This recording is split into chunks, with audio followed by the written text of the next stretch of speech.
La grande salle du centre Alpha Léo a vibré ce mercredi 20 août 2025 au rythme de l'avenir, devant un parterre d'autorités provinciales, des partenaires éducatifs, des responsables des centres de formation et d'encadreurs. La ministre provinciale de l'Éducation et de la Nouvelle Citoyenneté, Marie-Rose Kasilembo Masoka, a procédé au lancement officiel des épreuves certificatives nationales des fins de formation professionnelle pour l'édition 2025. Une cinquantaine de candidats ont été retenus pour affronter ces examens après une sélection rigoureuse opérée sur les 208 inscrits. Pour ces élèves, ce n'est pas qu'une simple évaluation, c'est l'aboutissement d'années d'efforts, de sacrifices et d'un engagement sans faille dans leur parcours de formation.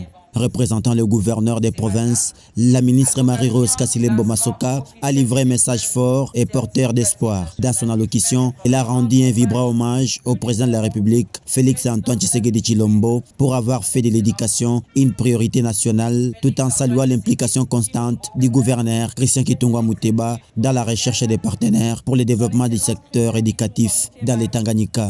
C'est avec un profond sentiment d'honneur et de responsabilité que je me tiens devant vous ce matin à l'occasion du lancement officiel des épreuves certificatives nationales de fin de formation professionnelle pour l'édition 2025 dans notre chère province du Tanganyika. Cet instant solennel marque un moment décisif dans la vie des milliers de nos apprenants qui, après des années d'efforts, des sacrifices et d'apprentissage, se tiennent prêts à faire face à cette ultime étape qui sanctionne leur parcours en formation professionnelle. Ces épreuves ne sont pas seulement évaluations. Elles représentent au contraire l'aboutissement d'un processus exigeant, orienté vers l'acquisition de compétences pratiques, techniques et professionnelles.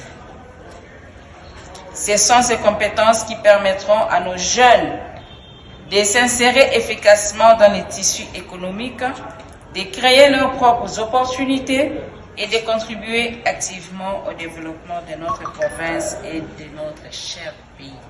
Dans son discours, elle a insisté sur l'importance de la formation professionnelle comme levier stratégique pour répondre aux besoins économiques de la province.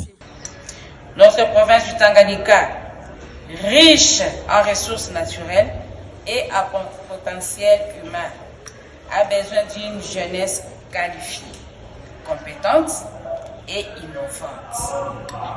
La formation professionnelle est la réponse à ces besoins. C'est pourquoi, en tant que représentant du gouverneur provincial, nous accordons une attention particulière à l'organisation et à la réussite de ces examens, afin qu'il soit un véritable gage de crédibilité et de qualité.